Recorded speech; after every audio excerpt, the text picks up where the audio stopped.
Heather, Claude, thanks for joining me. We'll start with you, Heather, about the women's and girls pathway. It's moved now over to the cricket pillar. Just can you tell us a little bit about what your job is and how the daily operation of the team works? Yeah, so my role here now is the women and girls pathway lead as well as coach development lead. So what my role is to look after the women and girls pathway, so logistically finding venues for winter training, finding venues for our fixtures, doing the fixtures for the women, under 18s, under 15s, under 13s and under 11s, as well as looking after our coaching staff as well. And Claude, we know obviously what your responsibilities are for the men's team, but what role are you taking on now in orchestrating things for the women's and girls setup? Yeah, look, it's a fantastic opportunity for Leicestershire to take on this challenge. We're very blessed with a very successful pathway with the boys, as we know, and with our diverse community, what Leicester's got to offer and all the talent within women and girls cricket, I think it's a great opportunity to expose that and to grow the game within women and girls cricket. So my role's really to work alongside Heather, making sure she's happy what she does, any shortfalls where I can help, but more importantly, creating opportunities and quality coaching. Ultimately, we want to help to develop quality women and girls cricketers to go on and play for England. And Heather, obviously it's quite new, obviously the transition, but what have you found so far and the benefits from that knowledge sharing and being on that side of things?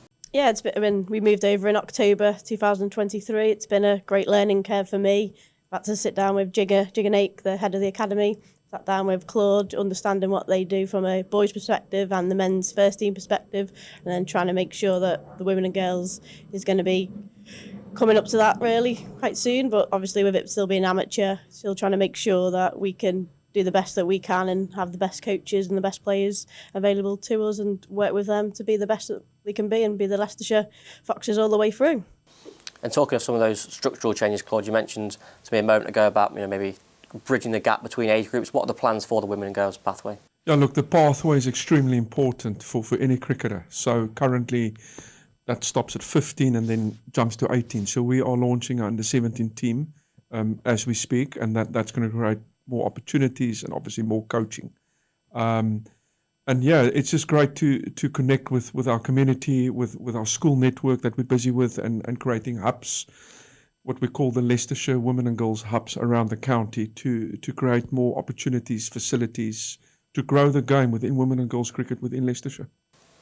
And talking of some of those opportunities, last year, Heather, we saw more double headers here, the first time ever that women played alongside the men. We had under 18 games here. Obviously, there was big news as well with 4 of our players being selected for the Blaze, the first ever overseas player in Piper Cleary, and win the East of England Championship. When you put all of those things together, it really does replicate a really good year, doesn't it? Yeah, it does. And it's great that the women got to play here. They really enjoyed playing here and seeing the changing rooms as well. It was great to be here and have the supporters behind them as well, and it was great again. From that, we've got an overseas player in Piper Cleary that came over, and just what she gave to the team was just unbelievable, and to the coaches as well, really.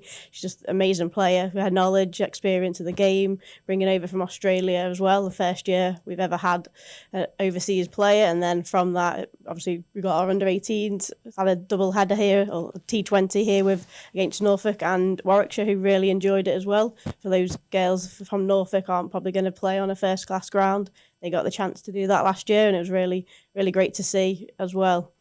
And then from that, we did the East of England County Championship due to the ECB only having T20 for the women's team, so they would have only had 4 fixtures, and they would have been from April to May, and their season would have been done. So we decided to enter them into the East of England League, this is the 3rd year or 4th year that we did it, and this year we won it, which was really good to see all the hard work and dedication that we've got from the team to win that league, really. But unfortunately this year, with lots more fixtures, we aren't going to be entering into that league, which is good to see that ECB have noticed there's a gap in the market to do some more cricket for the women.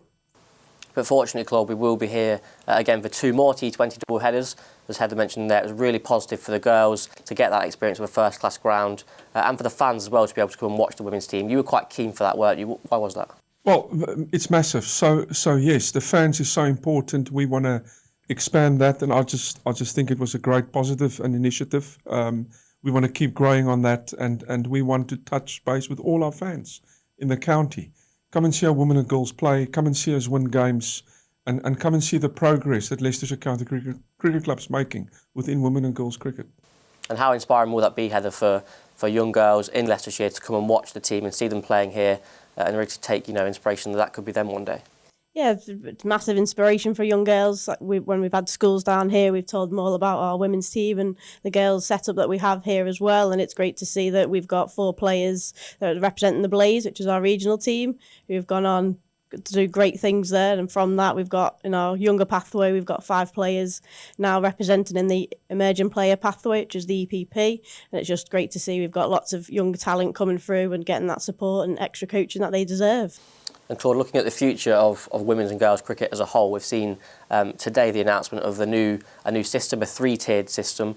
Can you give us a little bit of a background about that and what it involved for Leicestershire?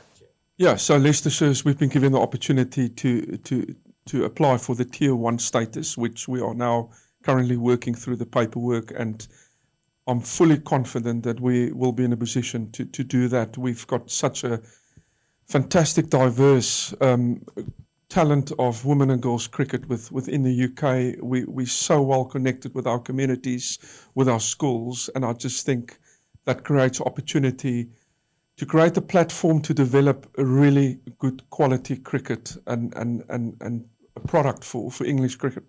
And Heather, obviously there are 3 tiers in this system with different benefits for each. Tier 1 probably having the most. Can you explain what those are? So for the Tier 1, we'll become a professional identity.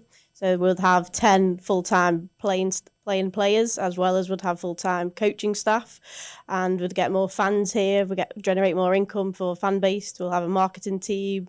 There's lots to come from it, really, and it's great to see. It's exciting times as well. So fingers crossed. And just finally, Claude, obviously we've seen so much progression, particularly in the last 12 months for the women's team. If we were sat here again in 12 months' time, what would you say would constitute a good year for the women's game in Leicestershire?